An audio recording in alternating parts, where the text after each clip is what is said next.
Welcome to EngagementB2B.com. Today's podcast will focus on B2B customer reviews and feature a demo of a review site platform called 100 Reviews. Hi, my name is Jim Narus, and I'm joined by my colleague, Michelle Steward. Michelle, why don't you introduce our guests? Yeah, thank you, Jim. We're excited today to have with us Teri Carden and Ben Martin. Ben and Teri live in Nashville, and they have a company called 100 Reviews. 100 Reviews is a software platform that allows people to create their own B2B review site. Ben is also the executive director of the Review Society. Ben and Teri, we're so glad to have you here with us today. It's a pleasure. So next, Jim is going to give us a quick overview of the research that he and I have been working on, and then we'll turn it over to Teri and Ben to give us a demonstration of their platform that allows businesses to do online reviews. Jim?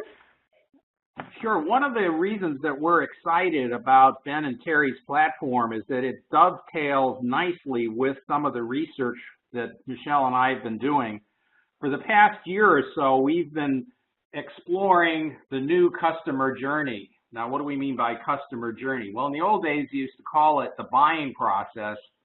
And one of the things that has been precipitated by all of these wonderful digital tools has been a change in the way B2B buyers purchase products and services. And what we tried to do with our research is to nail down some of these new tools and how they were being used in this new customer journey. Among the tools that we're focusing in on are two forms of online customer reviews. One is internal to a given customer company, whereas the second is external. Internally, we're seeing the development of a lot of online supplier scorecards where users of a product within a company evaluate a given supplier and their products. And perhaps more importantly, online reviews, which are provided by peers, that is, professionals at other companies. And it's an interesting observation on our part to see the interplay of these two things. Now, once we've focused in on what's going on in the U.S., we're expanding our research to international. Currently, we're conducting research in China, India, and Ireland, and we'll be able to contrast how these tools are used differently in each one of these three segments. All right, now let's move on to the demo. Michelle? Great, Jim. So I'm going to share the screen here with Ben, and Ben, you have the steering wheel now. Okay. Fantastic. So let me just ask you guys, can you see my screen? Seeing yes. As I think I have. Oh. All right, fantastic. So I want to just talk a little bit before we move into the demo on why we were so excited to meet up with the doctors, Narus and Steward, to talk about their research and how it dovetails into the research that, or the work that we've been doing on our side. So on the screen here, I have three, I think, major points from the Journal of the Academy of Marketing Science that our doctors were published in back in July of 2017. And I was particularly fascinated with these because it seems that our entire work that Teri and I have done intersects almost perfectly with the research that Jim and Michelle have been doing. So first of all, my background is with online communities. And so in our first point here, we're seeing that purchasing professionals are frequently turning to all of these online groups and forums and communities that they use in their professional lives in order to get reviews and recommendations on products as they're going through that customer journey. And this was fascinating to me because as an online community guy, I've seen this repeatedly in my work, is that one of the major topics of discussion within these online communities are products and services that are being used at work. The second point here is that buyers are looking at these groups because they can quote unquote listen in to those conversations, ask questions, and get quick responses. And this is just the way that our world is going, I think. We're a nation and really a culture of instant gratitude, that we're looking for instant responses. We want to be able to access information quickly. And this gets played out in the way that I that Teri and I work together is, we arrive in a new city and we say, hey, where should we go for dinner? And the first thing we do is we pull up Yelp because we don't want to have to wait for people to reply to our query on, hey, what's a great place to go to eat, say, in Boston. We'll just pull up Yelp, and we've got aggregated reviews, and we're seeing that this restaurant is rated 4.5 stars on 150 reviews, and so that gives us a high degree of confidence in a very short amount of time that this restaurant is going to be acceptable to us. But then I think the thing that made us most excited was that this third bullet point, that respondents are expressing a preference for the communities that are set up and run and administrated by industry trade associations. So the dues-paying members that belong to these organizations are, I think you can infer, relied upon to be more credible than folks who might be participating in, say, a LinkedIn group or in a more public forum. And so the combination of these three things really stuck out to us as aligning perfectly with the product's 100 reviews that we're creating. So, the reason that we're so excited about this is that Teri and I have spent our entire careers really working in associations.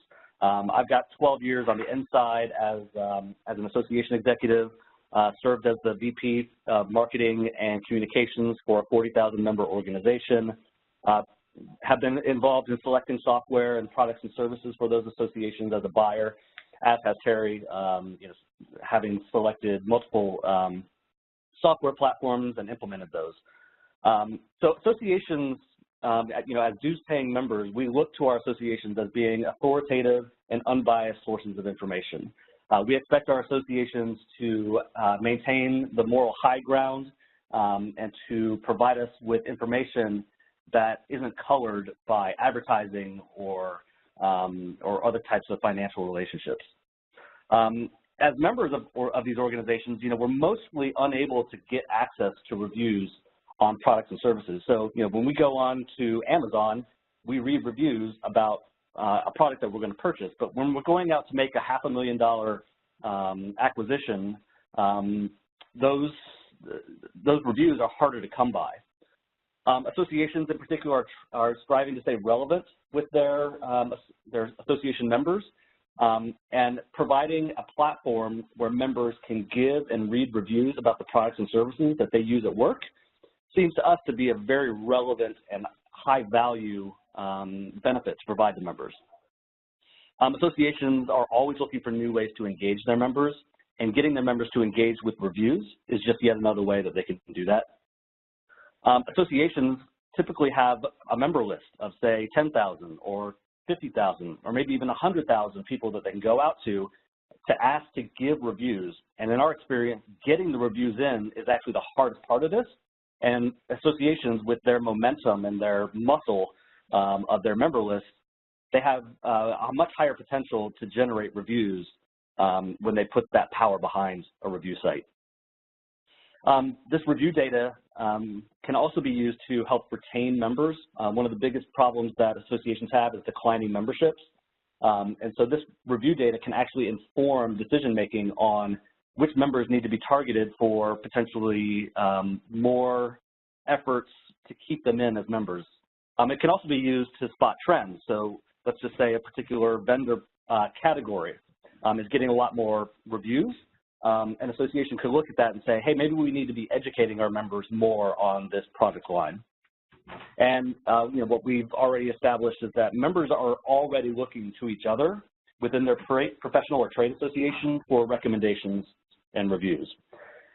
So the problem that we see with going exclusively to online communities and forums and conferences, say, to get reviews, is that those reviews evaporate almost immediately, and they're not aggregated for the good of the order over the long term. So, if I go to a conference or a trade show and I get a review or a recommendation from a colleague, it evaporates as soon as it's spoken into the air. When reviews and recommendations are given on forums and on online communities, those discussion posts fall off the first page and become almost invisible within a matter of days of that review or recommendation being given. So our platform basically preserves reviews. We make them available for the good of the whole, and we aggregate the review data to make that data more informative for the buyer over the long term. So with that behind us, let's just take a look at a quick couple of demos that we're going to share with you. So this is a sneak peek of a site that's called reviewmyams.com that's currently sitting, by the time this publishes, this may be might be live, but Review My AMS is basically a niche online B2B review site for this thing called association management systems. So let me turn this over to Teri to talk a little bit about what we're seeing on the screen here, and then some of the other attributes and features of the software. Sure. So thanks, Ben. Just to talk a little bit about the background of Review My AMS so everybody can have a point of reference. Review My AMS, like Ben said, is Review My Association Management System or Review My Association Management Software. This is a software that associations spend anywhere between $20 to $2 million a year investing, and all of the staff use this as their database or their CRM if listeners are used to hearing that word CRM. So association management software is designed to help associations manage their members. And some of the functionality that is included with a management system might be email campaign or event management, member profile information, and different modules that help them manage committees or volunteer work, perhaps credentialing, and maybe even e-commerce, so product purchases, and so on. Ultimately, it is generally perceived as the hub of technology that's used in association management. So when we think association management software, we think this is a really important decision to make. It has to work for the staff, and a lot of times it's member-facing as well. So we need to be having good experiences with our management software. However, what we're finding is 4 years ago, as Ben mentioned, I was an association executive where I was making management software selections and implementations along with a whole bunch of other technology tools for my organizations as the marketing and technology director. I discovered that like Ben mentioned earlier, I was having to go to my community at large and just kind of like yell out loud in the megaphone, hey, does anybody ever use blah, blah, blah? Hey, has anybody ever used XYZ software? And it was really hard to pinpoint or have a hub of information where collectively I could see what people's end user sentiments were on these products. Not to mention that, but much in the association market, much like many other vertical markets, is that the companies that are selling these products are selling, overselling and basically under-delivering. And as an association executive, I was really tired of the broken record of, oh my goodness, I was oversold, this platform. They told me it was going to work this way or that way, and it's not working this way or that way. And I know probably a bunch of listeners right now are nodding their heads, and maybe even Michelle and Jim there, you guys are nodding your heads like, yeah, we hear a lot of this type of sentiment. And so I decided that it's time for end users to have a voice in the B2B world. And so that's why 4 years ago I created Review My AMS. And as Ben mentioned, this is Review My AMS in its beta phase on the 100 Reviews platform. So we're 99.9% there. I just have to pull the trigger to get this pushed to live, and so that this is the end-all be-all for the platform. But so then if you can cruise around the site a little bit here, you can see that we're looking at, there are about, just so you guys can have a little bit of a perspective, there are about 800 reviews that have been published on Review My AMS over the last 4 years on about 50 different platforms. And you can see here your membership is the platform that has 69 total reviews and gets an overall sentiment rating of 62%. I'm aggregating the star rating on each of these 4 areas: customer service, ease of use, reliability, and customization. However, within the review or within the 100 reviews product, you're actually able to configure those star ratings any way you want.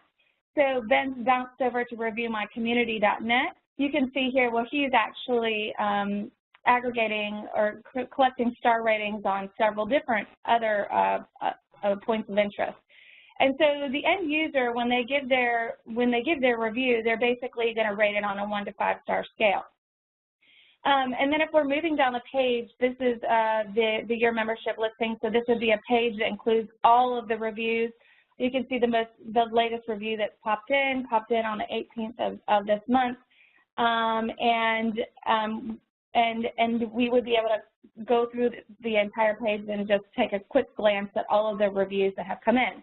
Now, on the left-hand side here, we can see where we can actually follow this company, and what that allows for us to do, or as a user, the user would be able to then follow your membership. And so anytime a new review comes in on your membership, they'll receive an email notification that says, hey, a new review came in for your membership, take a look at it.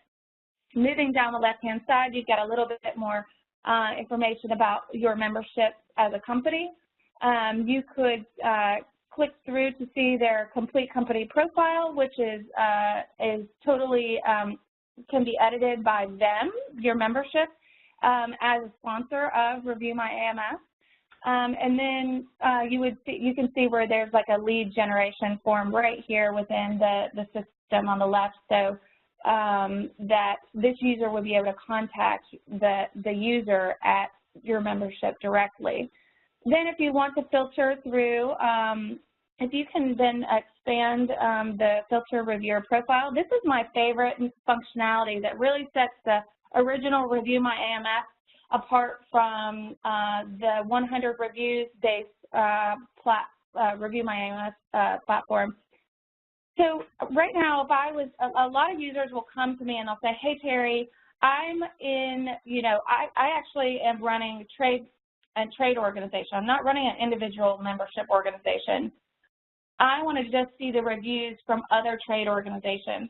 So then if you can click through, you can see that these are just the reviews that are being provided by trade organizations. So let's click on one that's not a thumbs down. And so you'll be able to click through and you can see the demographics and as well as the individual reviewers' 5-star ratings. And those demographics you can see right there is trade membership, proving that filter right, then the review itself. And the cool opportunity that this platform has, that 100 Reviews has, is that you can thank the reviewer with a simple smiley face. You can, if you see something, feel like something might be awry, you can report this review. It will do a little pop-up box that says, please explain to us why you think this review is not right. And then it will contact the administrator with that information. Is the comment section there? Okay, so also just to keep in mind, one of the functionalities or features within the 100 Reviews platform is that a user can, or the administrators can toggle on and off a button right here on the bottom right of the actual review itself to say comment. And that would allow your membership as a sponsor to comment on this review.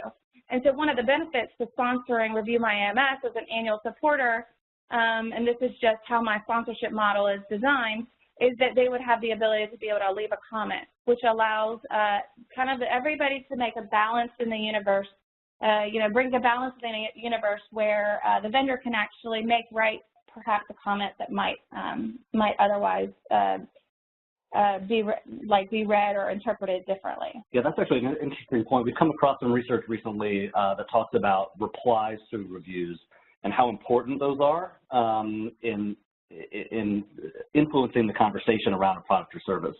As it turns out, not that many people who give reviews expect a reply, but when replies are seen, especially by the reviewer, it really helps to improve that vendor's stature in the eyes of the reviewer, and even of people who are just reading the reviews.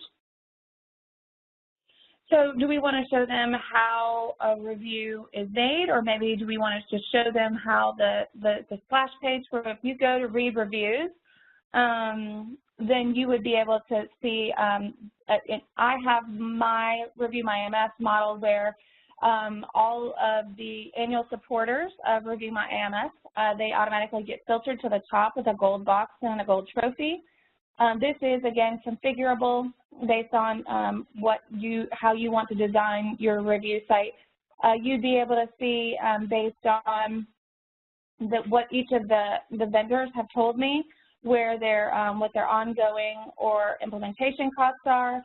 Again, this kind of trims down the search so that end users can make more intelligent decisions, or at least have a good starting point. And if you click on Best Fit, you can see then, again, configurable based on the type of organization that I am, based on what the vendor's reply is. And again, all of this is configurable. This is just a simple overview of how I have Review My AMS formatted.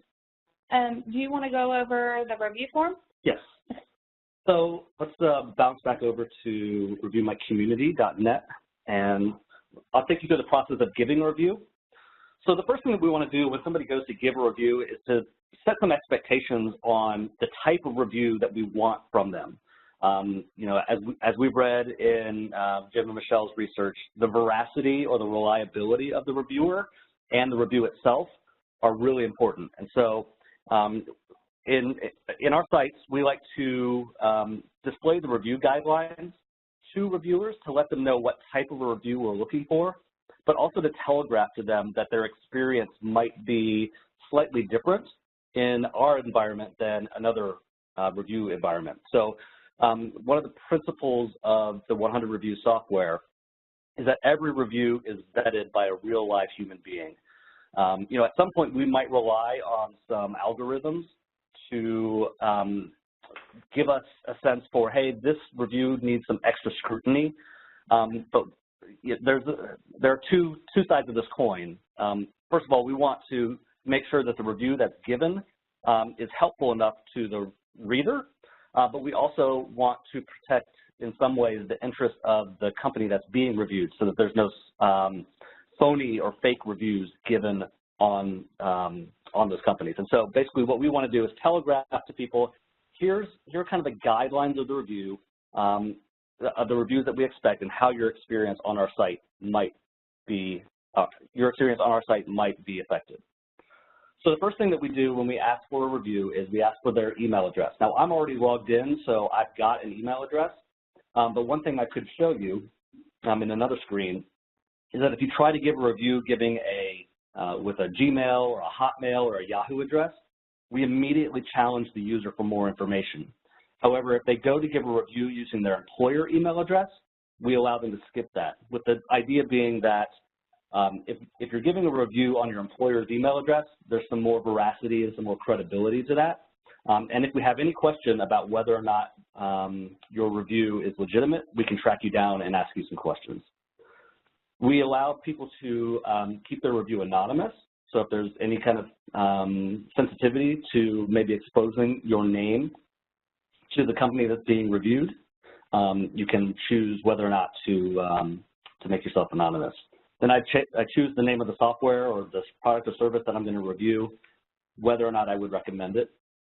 And keep in mind that every step along the way here is configurable by the person who's running this review site.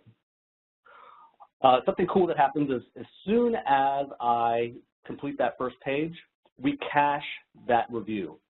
So in other words, we have the email address, the software that's being reviewed, and whether or not that person wants to remain anonymous, we've cached that. We've created a record of a partial review so that if this person ever abandons their review, we can go back to them and say, hey, you started a review, but you didn't finish it. Then I can rate this software, this product or service on 5-star scales.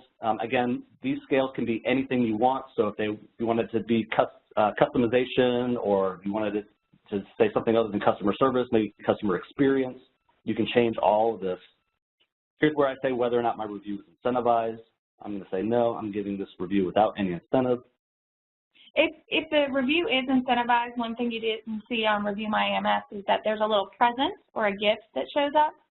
and the psychology on how readers read a review that is incentivized versus one that is not incentivized is a little bit differently.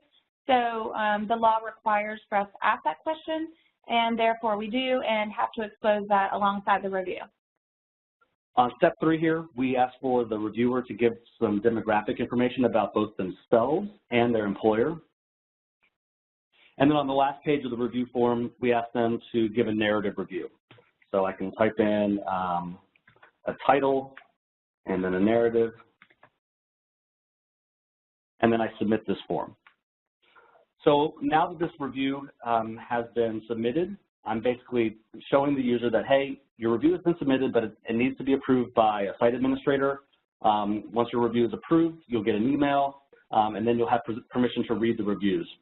That's a kind of an interesting twist on how we model our sites, is that kind of like Glassdoor, we say in order to read reviews, you've got to give one first. So it's kind of a pay it forward model, or if you ever go to a convenience store and see give a penny, take a penny, that's kind of the model that we use. That's really to incentivize people to give reviews, because as we've mentioned, getting reviews in is really the hardest part of running a review site. So we want to give them some incentive to give a review. However, we do realize that there are instances where a buyer might not be able to give a review. So if I'm going out and buying, say, a learning management system for the first time ever, I can't give a review on a learning management system. Our platform does support the concept of being able to purchase access to the reviews in order to read them. So that's an overview of how a review is given. You've seen that it's pretty straightforward and simple, and we've tried to design our process to get in as much information as we can with as little effort from the reviewer who's actually giving that recommendation. So Jim, Michelle, anything that we've missed or any questions? Yeah, that's great, Terry and Ben. You know, as I'm looking at the reviews, I'm curious, are there certain types of organizations that you think might benefit more? And one of the first thoughts I had was about size of organization. Some of the organizations that were in the earlier part of the demo seem quite large. Are there any characteristics of organizations that benefit from the platform the most, do you think? Well, I think that any, if we're talking about associations or membership organizations, I would say any profession or trade where strategic purchases are made, either once per decade or maybe several times per year. I think we would kind of align ourselves with your findings that the strategic purchases are the ones that are best served by a review site, such as the ones that can be created by 100 reviews. And, you know, in looking at the Review My AMS side of things, the organizations that have told me that are benefiting the most from this platform are the ones that can't necessarily go out and afford a consultant. So, you know, Review My AMS, any of these platforms really are just designed as a discovery, right? It's not the end-all, be-all. So it's an added discovery tool to maybe conversations that you've had with your colleagues, to research that you've done on your own, demos that you've done, to, you know, actually, you know, engaging with other users of the product. So it's just used as a discovery tool. But a lot of organizations that are smaller and can't necessarily spend, you know, $250,000 a year on a consultant to help them make this purchase are the ones that are benefiting a lot through Review My AMS. But really, the organization, there's about 50% are what I would consider like a small association, and then we've got 25 and 25 that are what we call mid and then upper. So it's really a 50-50 split on the user of Review My AMS as to who's getting here digging around. You know, a lot of times buyers will look at Review My AMS as validation for whatever their consultant is telling them, or just to kind of have to kickstart, you know, a selection. Well, I really appreciate this point about what we share at our conferences, evaporates right after we've said it. There's no way to have some portability or sharing it beyond that immediate group. That makes a lot of sense to me. Yeah, that's been a revelation to me just in the past, maybe 2 months, is that, these online communities are great for getting those types of reviews, but they don't really serve the good of the whole. They serve the good of the person who got the review in, but wouldn't it be even better if we can, like in this case, imagine going to a forum and getting 108 reviews or 108 responses to a post that says, hey, what's your experience with IMIS? Like, that's just not going to happen. Or, look, there's no way I can talk with 108 people during the course of a conference about IMIS. That's not going to happen.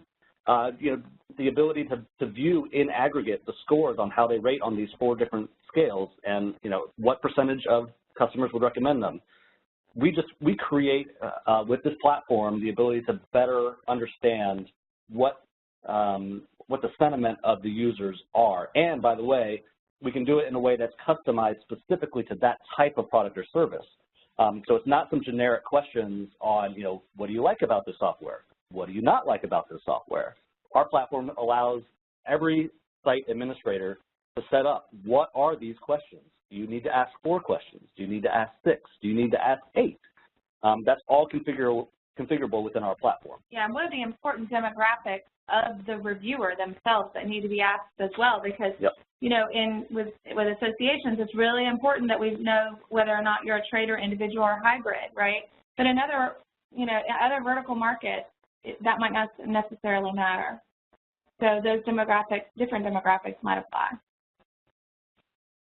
So, one last thing we wanted to touch on before we close up our time is to talk a little bit about the Review Society. Yes. And so we have, as association people, we've gone out and created an association for people who are interested in advancing the science and the business of online customer reviews. So anybody can go to reviewsociety.org and claim a free membership in the Review Society.